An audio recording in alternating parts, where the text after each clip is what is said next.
to worry about all these new things that are happening. You know. Let's grab a question.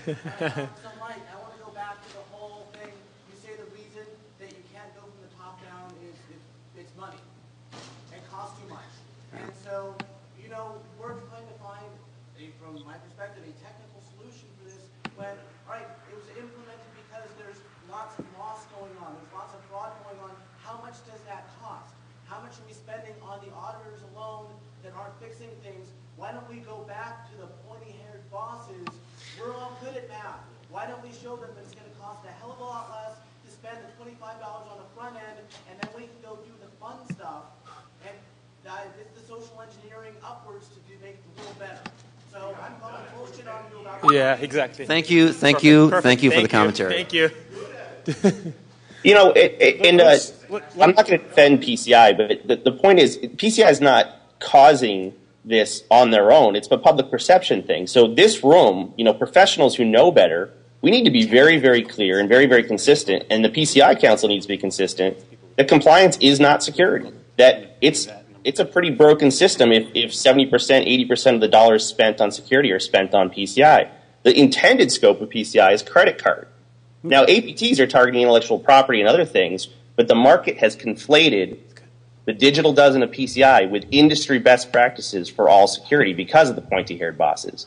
Now, that's their mistake. Okay, but let's grab some comments and questions from the audience. Looks like we've lit some people up. First, I have an observation. A lot of us in IT have a reputation for not getting much exercise, but we all have some muscular necks, because I look around and we start this conversation and everybody's exercising their neck like this. What the hell? So this gentleman here first, and then we'll move this way. Again, actually, with that guy's comments, everybody's talking about money. You know, we don't have enough money to fix this. What's interesting is New York Times, Visa posted a 33% increase in quarterly profit last year. MasterCard posted $1.3 billion in profit. It's not a money issue. It's a people issue. They've got to fix this, and the people that are in charge of it can do it. We can fire them. If I didn't do my job, I'd get fired. Fire the people responsible and give people data. But it's not Visa's fault, MasterCard. Why should they pay? It is, though. This is my point. The quid pro quo for being the world currency is, You know, you have to do it right. I am a huge The Council is Amway. I am a PCI you know. I think that there was a There's comment. A quote for you. Better today than we were in 2001. Hold on. I would challenge everyone, regardless of your view on this topic when you leave here today, to consider for a moment personal responsibility. I want us to all leave here today and think, what am I doing, right? We can always say, what is someone else doing? But realistically, what am I doing about information security? There was a commentary from the corner over here where someone said, look, we haven't been able to do this for the past 10 years. What is new about PCI? Why can we not protect our data? This is not something that's new. But I am doing my part. I'm paying the fraud loss. Let's hear from. Go ahead. Yes. You. I know you're shy wallflower, but come on. Just listen to the conversation, and I'm not a QSA, nor I'm not even level 1. But this is funny because it reminds me of the tobacco industry in regards of the fines. The tobacco industry is killing people, but we're going to fine them. But we're not going to educate the people that what they're doing is causing them to die. PCI is doing nothing on the education side. Companies aren't even educating. Okay, so if a company's losing money, we're not showing the consumer the end user of what's going on, how to protect them. Why? Well, let me jump in. That's something that actually was obvious to me, having come from a retail background. One of the things that most of us don't accept is that in retail you expect theft. Yeah, shrinkage. Right. That's right. Now, you can call it shrinkage if you want, but we all call it shrinkage when we're not. I mean, when we're talking to the auditor or assessor, but it's theft. It's stuff walking out. It's lost. It's missed inventory, and so there is an acceptable level of fraud. There is an acceptable level of theft and fraud, and that's the money. The pain point has to get to a point where it's no longer acceptable. But it has to be the point where the person incurring that pain. Yes. Good. Oh, jeez. Well, loss of... sorry.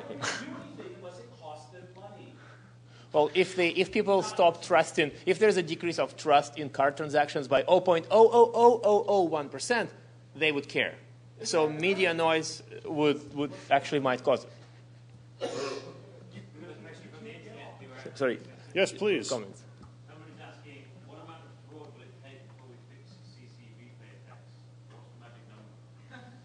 What amount of fraud will it take before it gets fixed? That's a question. Let's let Anton talk. We've sort of hogged it from him. And Actually, I'd rather take a couple more comments. Okay. What about you, front row?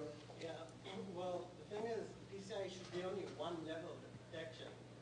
It's like the analog is convenience store only installing surveillance video, and a robber comes in, but they can't pursue him, they cannot charge him because there's no system in place. So basically, we need that PCI, but we need also other bodies and organizations to basically prosecute and follow after these guys, because public industry individuals cannot prosecute people from other countries that do this damage. Yeah, well, this is kind of like beyond this discussion. That's a bigger problem, I guess. Sorry, what's the comment? Well, Antonio, you and I were talking about this on Friday night, and I think we're conflating two issues here, which is compliance in general for organizations, and PCI, which is meant specifically to protect against credit card fraud. And when you see, like, for example, on security score where we have all these vendors, and we look at what are they saying in terms of what you should be defending against, they're talking about compliance. They're not talking about PCI. You saw in the early days of PCI, they were saying, buy X because you'll be PCI compliant. Now you're seeing, which makes a lot more sense, just for general compliance, you should buy this. Because when you look at most of the compliance laws in the United States, they relate to having a minimal level of reasonable information security. They don't give you specific technical measures. It's PCI, and I think that's a really big question of whether it's appropriate. It says you have to do these gazillion specific technical measures. But I think in terms of people who are responsible for security in organizations, they can only get security budgets because of PCI. That's, to a certain extent, their failure to convince their organization that that deals with one very specific area, but we're bound both in terms of legal regulation and contractually to meet an appropriate minimal level of information security, which is completely independent of PCI. One more comment. What's the story? If you follow ISO standards or risk-based approach, any approach that you want that you think is going to give you the best way to protect your data, I guarantee you that the mechanism that you're going to come up with will involve analyzing logs. It will involve all the baseline controls that are in PCI. So you can say that it's too prescriptive, but you're not going to get around it. It's still, even if you use any other methodology, you're still going to have that issue. Right, but it doesn't mean that if there's a control that isn't specified in PCI, then it's not necessary. Of course. Or that you cannot push it through. It does not mean that you can. It might be harder. But, yeah. You know, it's interesting because it sounds like the debate really is the idea of that we all agree on best practices, right? And even beyond that term, there's a lot of things that we should be doing, right? And so the question is, why are we not doing them? Yeah, I'll do it. So, since I speak to a lot of network and system admins, I want to throw one point out about our ability to communicate, and then I'd really like Anton to answer a few things. And one of those that I've seen, and I'm sure a lot of you are victims of, is that I speak to a lot more junior level people in the past couple of years.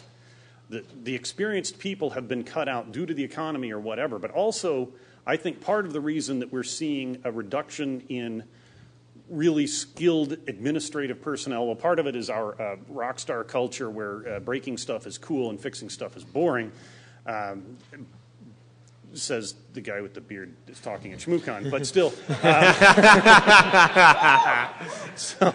So yes, I am a hypocrite as well as an asshole, but I deal with a lot more junior people who don't know how to secure their system, don't know how to run their systems as well as they should, much less secure them, and expecting them to be able to talk to upper management is a burden they're not prepared for.